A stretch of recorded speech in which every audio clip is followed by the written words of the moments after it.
Probability mass function CDF के बाद हमारा ये टॉपिक आता है suppose that jumps in f of x of x। आपने देखा कि CDF के अंदर आपको स्टेप्स मिलते हैं जिसको हम जम्प्स भी कहते हैं। वो आपके पास होते हैं due two of discrete random variable x occur at points x1 x2 and so on. आपके पास रैंडम वेरिएबल के डिफरेंट पॉइंट्स होते हैं जिसके ऊपर आपको CDF डिफाइन हो रहा होता है। वेयर सीक्वेंस में भी आइदर फाइनाइट और काउंटेबल इनफाइनाइट। जो सीक्वेंस है जो आपके ऊपर डिफरेंट पॉइंट्स हैं रैंडम वेरिएबल के ऊपर वेरिएबल के जिसके ऊपर आपका CDF डिफाइन होता है वो may be either finite points होंगे या काउंटेबल इनफाइनाइट होंगे, मतलब इनफाइनाइट पॉइंट्स होंगे लेकिन काउंटेबल होंगे। तो अगर हमने प्रोबेबिलिटी मैथ्स फंक्शन को फाइंड आउट करना है तो आप क्या करेंगे, प्रेजेंट CDF आप देख रहे हैं कि x ऑफ i जो है ये प्रेजेंट वैल्यू है minus x of i minus 1 previous value में से आप present CDF minus previous value आप CDF को माइनस करेंगे तो आपके पास आ जाएगा mass function at x of i this is equal to x। ठीक है, और मैथ्स फंक्शन को हम स्मॉल p से डिनोट करते हैं और हम प्रोबेबिलिटी को कैपिटल P से डिनोट करते हैं, लेकिन ये दोनों क्या हैं आपस में इक्वल हैं। ये probability mass function x random variable at point x is equal to probability x is equal to x। ठीक है, तो प्रोबेबिलिटी या मैथ्स फंक्शन दोनों एक ही चीज़ें हैं।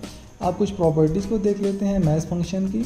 ठीक है, जैसे प्रोबेबिलिटी है, जैसे CDF को हमने देखा, इसी तरीके से मैथ्स फंक्शन भी 0 से 1 तक लाई करता है इसके दरमियान में, और इसके मतलब 0 से लेस और 1 से ज़्यादा आपको ये डिफ़ाइन नहीं होता।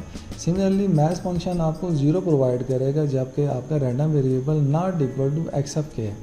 फॉर एग्जांपल आपका रैंडम वेरिएबल डिफ़ाइन होता है 0 पे 1 पे 2 पे। फॉर एग्जांपल अगर आपका x not equal to x of k है तो वो क्या हो जाएगा, मैथ्स फंक्शन आपको 0 प्रोवाइड कर देगा। ठीक है, x यह हो जाएगा 0। k अब x ऑफ k क्या है, फॉर एग्जांपल 3 है 4 है 5। ठीक है, कि अगर आपके पास 0 है तो फिर तो ये x ऑफ k 0 है तो फिर क्या हो जाएगा, ये डिफ़ाइन हो जाएगा, आपको मैथ्स फंक्शन की वैल्यू मिल जाएगी। 1 अगर x ऑफ k है इक्वल हो जाएगा यहाँ पे तो आपको मैथ्स फंक्शन की वैल्यू मिल जाएगी, और अगर 2 है तब ही आपको मैथ्स फंक्शन की वैल्यू मिल जाएगी क्योंकि आपका 0 1 2 पे डिफ़ाइन है। और आपका 3 पे आपको मैथ्स फंक्शन क्या प्रोवाइड करेगा, 0। 4 पे भी आपको मैथ्स फंक्शन 0 प्रोवाइड करेगा क्योंकि रैंडम वेरिएबल 0 1 2 पे डिफ़ाइन है, इसके अलावा डिफ़ाइन नहीं है।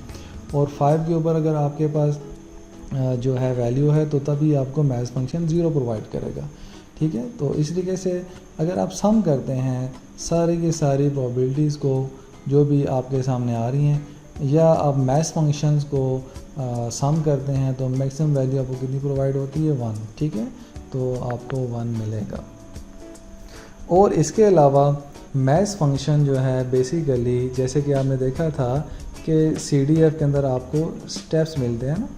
ठीक है, और इन स्टेप्स की प्रोबेबिलिटी क्या है, बेसिकली मैथ्स फंक्शन जो है वो प्रोबेबिलिटी का एक किस्म का मैथ्स बताता है कि यहाँ पे मैथ्स कितना है प्रोबेबिलिटी का, यहाँ पे मैथ्स कितना है, यहाँ प्रोबेबिलिटी का मैथ्स कितना है, यहाँ पे मैथ्स कितना है। तो आपको इजीली अंडरस्टैंडिंग हो जाती है कि जो स्टेप्स हैं उसके बैक एंड के ऊपर प्रोबेबिलिटीज़ कैसे मूव कर रही हैं और उसके बैक एंड के ऊपर रैंडम वेरिएबल्स की असाइनमेंट क्या कहती है। तो ये मल्टीपल आपको जो इन्फॉर्मेशन है वो CDF और PMF के थ्रू मिल जाती है।